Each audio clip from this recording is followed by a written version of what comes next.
ઉત્તર ગુજરાતમાં અનરાધાર વરસાદથી બનાસકાંઠા પાટણના રસ્તાઓ ધોવાયા.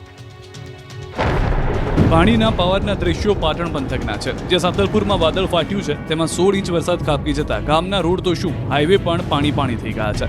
આસપાસના ખેતરોમાંથી પાણીનો ધસમસતો પ્રવાહ હાઈવે પર સડસડાટ દોડી રહ્યો છે. સાંતલપુર કચ્છ નેશનલ હાઈવે પર પાણીએ કબજો જમાવતા હાઈવે પર વાહનોના થપ્પા લાગી ગયા છે. તો અનેક લોકો હાઈવેના ખાડામાં ફસાયેલા પણ જોવા મળ્યા. પાણીનો પ્રવાહ તેટલો જ તેજ હતો કે તંત્રે ડિવાઈડર તોડીને પણ પાણીનો નિકાલ કરવો પડ્યો. રાધનપુરના હાલ પણ બેહાલ થઈ ગયા. ત્યારે રાધનપુરથી સાંતલપુર જવાના માર્ગ પર પાણીનું સામ્રાજ્ય જોવા મળ્યું. એક બાજુના હાઈવે પર પાણી ભરાતા એક તરફનો માર્ગ બંધ કરવો પડ્યો. બીજી તરફ રોડ પર જતા વાહનોના પણ પૈડા થંભી જતા વાહન ચાલકોએ હોટલમાં વાહન પાર્ક કરી દીધા હતા. આ બાજુ બનાસકાંઠાના હાલ પણ બેહાલ થઈ ગયા. થરાદમાં મેઘરાજાએ ધબધબાટી બોલાવતા બનાસકાંઠાના થરાદથી ભાભરને જોડતો નેશનલ હાઈવે બંધ થયો. હાઈવે પર પાણી ભરાતા થરાદથી ભાભર જતા લોકો હાઈવે પર પાણીમાં અટવાઈ ગયા. બનાસકાંઠાની તમામ શાળા અને કોલેજમાં રજા જાહેર કરવામાં આવી. ત્યારે થરાદમાં ભારે વરસાદને કારણે સરકારી વિજ્ઞાન કોલેજ પાણીમાં ગરકાવ થઈ ગઈ છે. કોલેજના કેમ્પસમાં 4 ફૂટ સુધી પાણી ભરાતા તમામ શૈક્ષણિક પ્રવૃત્તિઓ સ્થગિત કરવામાં આવી છે. ખાસ વાત એ છે કે એસડીઆરએફની ટીમ માટે રહેવાની વ્યવસ્થા પણ કોલેજમાં જ કરવામાં આવી હતી, પરંતુ હવે ત્યાં પણ પાણી ઘૂસી જતા હાલાકી ઊભી થઈ છે. તંત્ર દ્વારા સ્થિતિ પર નજર રાખવામાં આવી રહી છે. થરાદ વાવના ગ્રામીણ વિસ્તારના હાલ બેહાલ થઈ ગયા. થરાદ વાવના ગ્રામીણ વિસ્તારના ખેતરો બેટમાં ફેરવાયા. બાજરી અને જુવારનો પાક પાણીમાં ડૂબી ગયો. કુદરતના કહેર આગળ ખેડૂતો લાચાર બન્યા છે. વરસાદે ધાનેરા પંથકની સાથે સાથે થરાદમાં પણ એવો જ વિનાશ વેર્યો. તે જુઓ દ્રશ્યો. વરસાદના પાણીનો પાવર એવો કે બધું જ નતમસ્તક થઈ ગયું. ગામના ખેતરથી જાણે કે નદી ઓવરફ્લો થઈ હોય તે રીતે પાણીનો ધસમસતો પ્રવાહ વહેતો થયો. ખેતરોના ખેતરો નદી બની ગયા. થરાદ ધાનેરા પંથકમાંથી પસાર થતી રેલ નદીના પાણી ખેતરોમાં ઘૂસી જતા જમીનનું ધોવાણ થઈ ગયું. રેલ નદીના કારણે થરાદના ડુવાથી પાવડાસણ વચ્ચે સંપર્ક કપાયો. અચવાડાથી ડુવાનો સંપર્ક કપાયો. બનાસકાંઠાના થરાદમાં આબ ફાટ્યું. જુઓ જળ તાંડવનો ગ્રાઉન્ડ ઝીરો રિપોર્ટ. બનાસકાંઠા પંથકમાં આબ ફાટ્યું. સુઈગામમાં 24 કલાકમાં 16 ઇંચથી વધુ તો થરાદમાં 24 કલાકમાં 10 ઇંચથી વધુ વરસાદ ખાબક્યો, જેથી સર્વત્ર જળબંબાકાર સર્જાયો. સમગ્ર પંથકમાં જ્યાં નજર કરો ત્યાં પાણી જ પાણી નજરે પડી રહ્યું છે. થરાદ તો આખું ડૂબી ગયું છે. ભયાવહ માહોલ સર્જાયો છે. શહેરના રસ્તાઓ પાણીમાં ગરકાવ થઈ ગયા છે. વરસાદી પાણી દરિયાના મોજાઓની જેમ રસ્તા પર ઉછળી રહ્યા છે.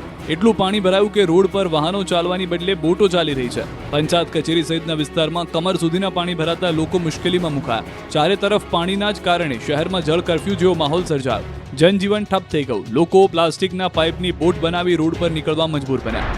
થરાદની સ્થિતિ એટલી ખરાબ થઈ ગઈ છે કે શહેરમાં નીકળવું હોય તો ટ્રેક્ટર એક જ માત્ર સહારો છે. દ્રશ્યો પરથી થરાદની હાલત કેટલી ખરાબ છે તે જોઈ શકાય છે કે ટ્રેક્ટરના તોતિંગ વ્હીલ પણ ડૂબી ગયા. સરકારી કચેરીઓમાં તો છાતી સુધી પાણીએ સામ્રાજ્ય જમાવ્યું. થરાદની બજારમાં પાર્ક કરેલી અનેક કારો પાણીમાં તરવા લાગી. જુઓ આ કારના હાલ, આખી પાણીમાં સમાઈ ગઈ છે. કારનું સ્ટીયરિંગ ડૂબી જાય એટલું પાણી ભરાય. હવે થરાદના બસ સ્ટેન્ડના હાલ પણ જોઈ લો. બસ સ્ટેન્ડ પાણીનું સ્ટેન્ડ બની ગયું છે. પાણી એટલા ભરાયા કે પૂરપાટ દોડતી એસટી બસના પૈડા થંભી ગયા. થરાદ પંથકના રોડ બંધ થઈ જતા થરાદ રૂટની મોટાભાગની બસો બંધ કરી દીધી, જેથી અનેક મુસાફરો ખાનગી વાહનોમાં મુસાફરી કરવા મજબૂર બન્યા. થરાદ શહેર જ નહીં, આસપાસના ગામડાના હાલ પણ જોઈ લો. અહીં પણ વરસાદે સટાસટી બોલાવતા ખેતરો નદી બની ગયા. 24 કલાકથી અવિરત વરસાદ પડતા ખેતરોમાં જળબંબાકારની સ્થિતિ છે.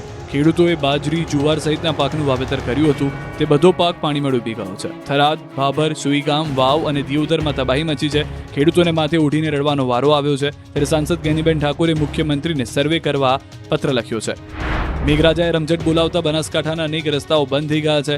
થરાદથી વાવ અને સુઈગામ જવાના તમામ રસ્તાને બાનમાં લેતા રોડ બંધ કરવા પડ્યા. થરાદથી સુઈગામ જતા નેશનલ હાઈવે પર વરસાદી પાણી ફરી વળ્યા. નેશનલ હાઈવે પર નાના વાહન ચાલકો પણ અટવાયા. જે રોડ પર વાહનો પૂરપાટ દોડતા હતા તે વાહનોની રફતાર થંભી ગઈ. અનેક વાહનો બંધ પડ્યા. વરસાદે સુઈગામના સબસ્ટેશનને પણ ઘેરી લીધું. 24 કલાકથી અવિરત વરસાદના પગલે થરાદ, વાવ અને સુઈગામમાં વીજ પુરવઠો છેલ્લા 24 કલાકથી બંધ છે. તીર્થગામ 66 કેવી સબસ્ટેશનમાં પાણી ભરાતા વીજ પુરવઠો બંધ કરવો પડ્યો. લોકો અંધારામાં રહેવા મજબૂર બન્યા.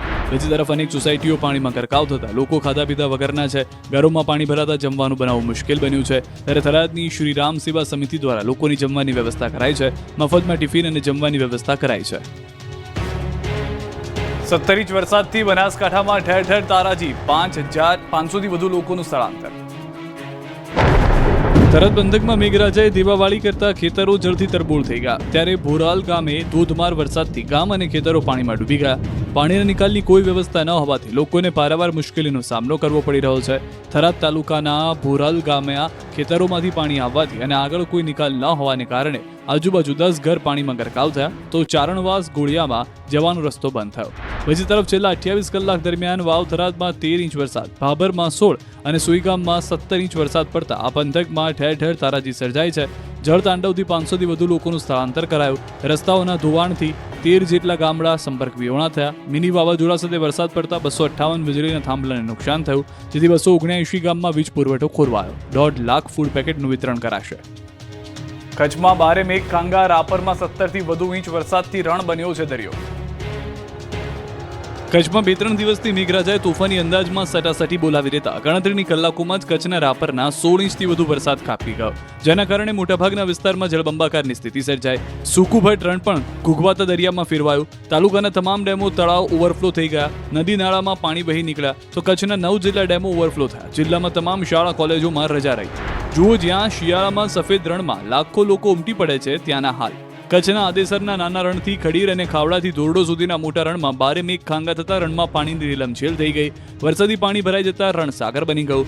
એક તરફ અરબ સાગર અને બીજી બાજુ રણમાં જળ ભરાવો થયો. ધોરડો સફેદ રણમાં પાણી ભરાઈ જતા વહેલા રણોત્સવના આયોજનને અસર પડશે. ધોરડો સફેદ રણ પાસેના વોચ ટાવર સુધી પાણી ફેલાય છે. જાણે ઘૂઘવાતા દરિયાની જેમ વરસાદ પાણીના મોજા ઉછળી રહ્યા છે. દૂર દૂર સુધી જ્યાં નજર કરો ત્યાં પાણી જ પાણી જોવા મળી રહ્યું છે. કચ્છના રાપરનો વરસાદે વારો પાડી દીધો છે. 2 દિવસમાં 16 ઇંચથી વધુ વરસાદ ખાબકી જતા શહેરના હાલ બેહાલ થઈ ગયા. રોડ નદી બની ગયા. નદીઓ ગાંડી તૂર બનીને જાણે દરિયો બની હોય તે રીતે ઉછાળા મારતી નજરે પડી. બીજી તરફ પર રાપરના જ ગામડાઓના ખેતરોમાં પણ જળબંબાકારની સ્થિતિ જોવા મળી. વરસાદથી ખેંગારપરમાં ખેતરોમાં વરસાદી પાણી ભરાતા ઉભા પાકને ભારે નુકસાની જવાની ભીતિ છે. હવે કચ્છના વાગડના મેઘરાજાનું તોફાની સ્વરૂપ પણ જોઈ લો. ભારે વરસાદને કારણે અહીં એવી ધબધબાટી બોલાવાય કે ગામની બજારો નદી બની ગઈ. જાણે નદી પ્રચંડ બનીને વહી રહી હોય તે રીતે ગામની બજારોમાં તો પાણી ફરી વળ્યા છે.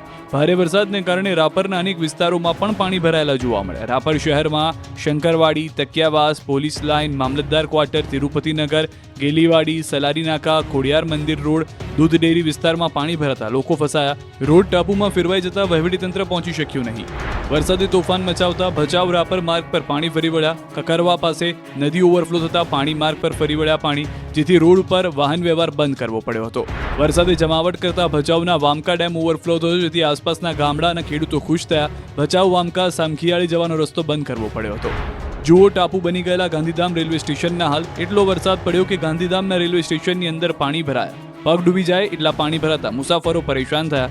તો રેલવે સ્ટેશનના પાર્કિંગમાં પણ પાણી ફરી વળ્યા. કારના ટાયર ડૂબી જાય એટલા પાણી ભરાતા મુસાફરોને લઈને આવતા વાહનો અટવાયા હતા. ગાંધીધામ રેલવે સ્ટેશન જેવા જ હાલ ભુજ સ્ટેશનના પણ થયા છે. બસ સ્ટેન્ડ બેટમાં ફેરવાઈ ગયું છે. 10 ઇંચથી વધુ વરસાદ ખાબકી જતા બસ સ્ટેન્ડ અને આસપાસના વિસ્તારોમાં કોઠણડૂબ પાણી ભરાયા. રોડની વચ્ચેનું ડિવાઈડર પણ પાણીમાં ડૂબી ગયું. પાણીની મનમાનીના કારણે કેટલીક દુકાનોના પાણી ઘૂસવા લાગ્યા. આ દ્રશ્યો કચ્છના ખડીરના રતનપર ગામના છે, જ્યાં સુપડાધાર વરસાદ પડતા મંડારવારી નદી ગાંડી તૂર બની છે. નદીના ધસમસતા પાણી ખેતરોમાં ફરી વળતા ખેતરોમાં બાંધેલા પશુઓ ફસાયા હતા. પાણીના પ્રવાહમાં 5 ભેંસો તણાઈ હતી. ગ્રામજનોએ મહા મહેનતે 3 ભેંસોને બચાવી 2 ભેંસ પાણીમાં તણાઈને જતી